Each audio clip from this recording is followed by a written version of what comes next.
쓸모 있는 사고를 위한 최소한의 철학. 이충영. 함께 살기 위해. 홉스, 로크. 사회계약론. 우리는 사회 안에서 살아갑니다. 사회란 도대체 왜 존재하며 또한 사회가 존재해야 할 이유는 무엇일까요? 이런 질문에 나름대로 답을 제시하는 철학 이론으로 사회계약론이 있습니다. 사회계약론의 기초적인 아이디어를 이해하는 건 어렵지 않습니다. 말 그대로 각 개인이 계약을 통해 사회를 이뤘다고 보는 겁니다. 사회계약론의 선구자인 철학자 토머스 홉스의 주장에 따르면 머나먼 옛적에 사회가 존재하지 않던 자연 상태에서 인간은 순전히 각 개인의 힘과 양심에 의존했을 겁니다. 사회적인 규율이 없었을 테니까요. 그런데 문제는 사람들의 욕망에 비해 자원은 한정돼 있으며 남의 것을 빼앗아 자신의 욕망을 충족하려는 사람이 꼭 생긴다는 겁니다. 그런 상태에서 사람들은 자신의 생명, 물건, 가족을 지키기 위해 항상 공포에 떨며 고군분투했을 겁니다.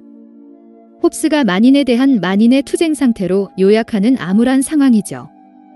홉스는 자연 상태에서 인간은 상호 신뢰를 바탕으로 한 사회적 인프라를 누릴 수 없다 보니 외롭고 야만적이고 가난하고 더러운 삶을 살 수밖에 없었을 거라고 주장합니다. 우리가 지금 음식을 먹고 여가를 즐기고 병을 치료받는 등 행복을 위한 모든 활동에는 사회적 신뢰와 인프라가 필요합니다.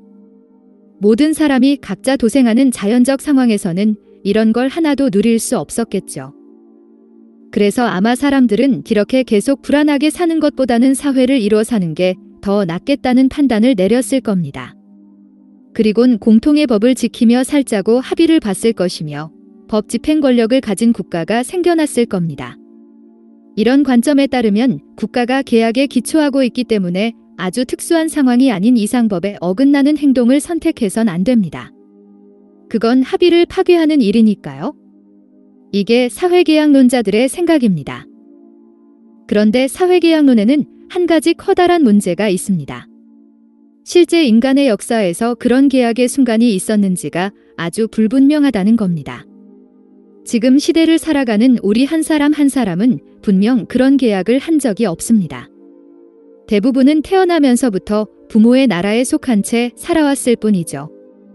사회 안에서 사는 게 사회 없이 사는 것보다 더 나으니 우리의 헌법과 국가체계를 존중하자라는 합의를 맺는 데에 우리가 직접 목소리를 낸 적이 전혀 없습니다. 그렇다면 우리의 먼 조상이 그런 합의를 맺었다는 걸까요? 그럴 가능성도 별로 없을 것 같습니다.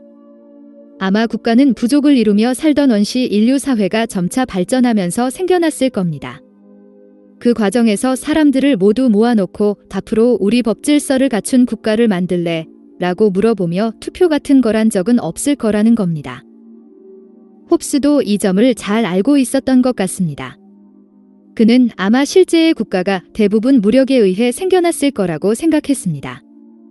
그렇다면 왜 사회계약에 대해서 말했던 걸까요? 홉스에게 사회계약은 일종의 사고실험에 가깝습니다. 실제로 과거 어느 순간 집단적인 계약이 일어났다는 게 아닙니다. 국가가 없었으면 얼마나 끔찍한 상황이었을지 생각을 해보면 이 사회는 이성을 가진 인간들이 자연 상태를 벗어나자는 계약을 맺고 생겨난 것으로 간주할 만하다는 거죠. 국가가 존재하는 합당한 이유가 있으니 우리는 마치 자발적으로 국가의 존재에 동의한 것처럼 행동해야 한다는 겁니다. 쉽게 말해 자의적으로 국가의 법을 어기는 사람은 야만적인 자연 상태로 돌아가도 상관없다고 생각하는 비이성적인 사람과 다름없다는 거죠. 흔히 홉스는 절대왕정을 옹호했다고 알려져 있습니다.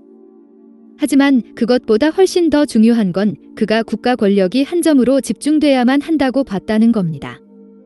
서로가 서로를 불신하는 암울한 자연 상태를 극복하기 위해서는 개인이 다른 사람에게 폭력을 행사하거나 사기를 치지 못하도록 강제적으로 통제할 힘이 필요합니다. 평화적으로 서로 계약을 하는 것만으론 부족합니다. 경찰, 군인, 입법체계, 사법체계 같은 권력기관이 있어야만 합니다. 확실한 강제력으로 사람들을 통제해야만 사회의 평화로운 질서가 유지될 수 있죠. 홉스는 왕에게 모든 권력이 집중된 절대왕정 체제가 질서를 효과적으로 수호할 수 있을 거라 믿었을 뿐입니다. 이를 두고 학자들은 홉스는 왕권 신수설에 입각한 절대왕정이 아닌 사회계약론에 입각한 왕권 신수설을 옹호했다고 평가합니다.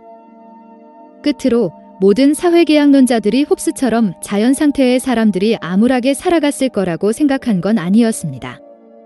로크나 루소 같은 철학자들은 홉스와 비슷하게 사회가 상호합의에 기초한다고 보기는 했으나 자연 상태의 사람들이 꼭 어마어마하게 야만적이고 불행할 거라고 생각하지는 않았습니다. 로크는 자연 상태의 인간도 나름의 자유를 누리며 살아갔으나 이따금씩 발생하는 폭력 사태나 갈등을 예방하고 해결하기 위해 결국 국가가 필요해졌을 거라고 봤습니다. 루소는 자연 상태의 인간은 본래 소규모 공동체를 이루며 평화롭게 살아갔으나 인구가 늘면서 여러 갈등이 생겨났고 결국 문제 해결을 위해 권력을 가진 국가를 형성하게 됐다고 봤죠. 자유주의. 철학자들이 뽑은 역사상 중요한 철학자 순위에서 대중적인 인기에 비해 항상 높은 순위를 차지하는 사람이 있습니다. 바로 근대 영국의 철학자 로크입니다. 로크의 사상이 중요한 평가를 받는 이유 하나는 자유주의에 끼친 영향입니다. 흔히 우리는 현대 민주주의 정치의 양축이 자유와 평등이라고 생각합니다. 이 중 자유를 좀 더 중시하는 쪽은 보수라 불리고 평등을 좀 더 중시하는 쪽은 진보라 불리죠. 이런 관점에서 보자면 보수주의와 자유주의는 큰 관련을 맺고 있는데요. 이런 자유주의의 시발점이라고 평가받는 사람이 바로 로크입니다. 즉, 로크는 지금 우리가 발 담그고 살아가는 민주주의 세계가 발달하는 과정에서 결정적인 영향력을 발휘한 사람입니다. 로크의 정치 사상의 핵심은 모든 인간이 사유재산을 만들 자유를 가졌다고 보는 데에 있습니다. 그의 생각에 따르면 인간은 각자 자신이 가진 능력을 발휘해 노동하면서 자연을 개간할 자유가 있습니다. 그리고 자신이 일해서 얻은 산물을 자신의 소유물로 삼을 자유가 있죠. 자연 그 자체는 아직 아무에게도 속하지 않은 상태입니다. 아직 점령되지 않은 빈 땅은 아무에게도 속하지 않은 상태죠. 그런데 거기에 누군가 가서 새롭게 울타리를 치고 땅을 관리한다면 그 사람은 그 땅을 자신의 소유물로 간주할 수 있습니다. 그 안에서 노동을 통해 만들어낸 생산물 또한 자신의 것으로 삼을 수 있죠. 로크는 사유재산 권리를 정당화하기 위해 도덕적인 근거를 댑니다. 그의 논리에 따르면 인간의 노동이 개입하지 않은 자연은 생산성이 낮습니다. 물론 자연 그대로의 숲이나 들판에서도 열매가 열리고 동물이 자랍니다.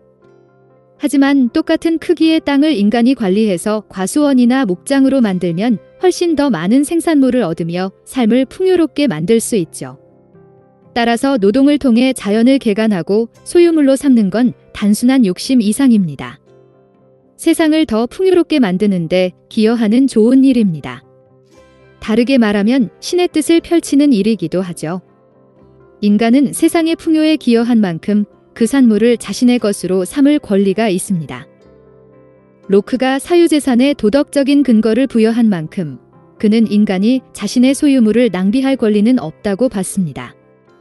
예를 들어 자신이 다 사용하지도 못할 만큼의 땅에 울타리를 쳐놓고 많은 부분을 개간하지 않고 놔둔다면 그는 그 땅에 대한 정당한 소유권이 없다고 봐야 합니다. 자신이 다 먹지도 못할 만큼의 과일을 쌓아놓는다면 그 소유권 또한 정당하다고 볼 수 없죠. 그런데 인간은 생산물을 썩게 내버려두지 않고 영구적으로 저장할 수 있는 수단을 만들어냈습니다. 바로 돈입니다. 집에 사과를 100박스 쌓아놓으면 썩어서 쓸모없어지겠지만 그걸 팔아서 돈으로 바꾸면 영구적으로 가치를 저장할 수 있습니다. 이렇게 로크는 금전적인 재산에 대한 개인의 권리를 정당화합니다. 노동을 통해 돈을 얻었다면 언제나 정당하게 자신의 소유물로 간주할 수 있다는 거죠. 돈이 얼마나 많든 상관없이요. 고전적 자유주의 사상에서는 바로 이 사유재산에 대한 개인의 절대적인 권리가 핵심을 이룹니다. 흔히 우리는 자유하면 내가 하고 싶은 대로 행동하는 권리를 떠올립니다. 남에게 피해를 끼치지 않는 이상 뭘 해도 괜찮다는 거죠. 그런데 과연 어떤 행동이 정치적인 영역에서 자유의 중요한 쟁점이 됐을지를 한번 생각해보죠. 솔직히 말해 우리가 코를 파든 과식을 하든 춤을 추는 그게 정치적으로 딱히 중요한 의미를 갖지는 않습니다. 그런 행동을 자유롭게 해달라고 투쟁할 이유도 별로 없죠. 그걸 억압하는 정부도 극히 드뭅니다. 그렇다면 무엇이 중요했을까요? 역사적으로 근대 서구 사회의 자유사상에서 가장 중요한 쟁점이 됐던 건 결국 재산입니다. 로크가 활동했던 17세기에는 무역과 상업의 발달로 부르주아 계층이 많은 부를 쌓았습니다. 그러면서 왕족 같은 전통 권력층과 갈등을 빚었죠. 자본주의가 당연한 사회에서 살아가고 있는 지금 우리에겐 내 돈을 내 맘대로 쓰는 게 당연해 보이지만 사실 자본주의가 발달하지 않았던 과거 사회에서는 돈보다 정치적 권력이 더 강력할 때도 많았습니다. 왕이 권력을 충분히 갖고 있으면 사람들의 재산을 마음대로 주무르는 게 가능했죠. 그런데 로크는 당시 부르주아 세력과 친밀한 관계를 맺고 있었습니다. 그래서 그는 시민계층이 자신의 재산을 어떻게 관리하고 사용할지를 스스로 자유롭게 결정할 수 있어야 한다는 사상을 펼쳤죠. 그리고 이런 그의 노력이 자유주의 사상의 출발점이 됩니다. 즉, 자유주의는 부유한 사람들이 자신의 권리를 주장하는 과정에서 출발했습니다. 바로 이 부분에서 오늘날 우리가 자유라는 개념을 접하며 겪는 혼란이 생겨납니다. 요즘 보수주의자들과 진보주의자들이 각자 자신들을 자유의 수호자처럼 여기는 현상을 많이 볼 수 있습니다. 보수주의자들이 말하는 자유는 주로 경제적 자유나 표현의 자유입니다. 정부가 사람들의 경제활동에 최소한으로만 간섭해야 하며 우리가 의사소통할 때 어떤 생각이든 표현할 수 있어야 한다는 거죠. 반면 진보주의자들이 말하는 자유는 주로 전통적 혹은 가부장적 위계질서로부터 벗어나는 걸 뜻합니다. 성차별적인 사회구조나 종교적인 규율 같은 것을 철폐해서 사람들이 더 수평적으로 억압 없이 살 수 있도록 해야 한다는 겁니다. 로크가 발전시킨 자유주의의 이념에서는 보수주의자들이 말하는 경제적 자유가 핵심을 이룹니다. 그렇기 때문에 진보주의자들이 보기에는 이게 무슨 자유냐? 그냥 기득권의 권리만 옹호하는 거 아니냐? 라고 보일 수도 있죠. 실제로 로크는 여성이나 하인의 자유에는 상대적으로 무감한 모습을 보였습니다. 재산이 있는 시민 남성의 자유를 중심에 놓고 사고한 겁니다. 이런 커다란 한계에도 불구하고 로크의 자유주의 사상은 아주 큰 의미를 갖습니다. 왜냐하면 자본주의 사회에서 현실적으로 돈은 무척 중요하며 돈을 내가 원하는 대로 사용할 자유는 실질적으로 현대인의 삶에서 너무나 중요한 문제이기 때문입니다.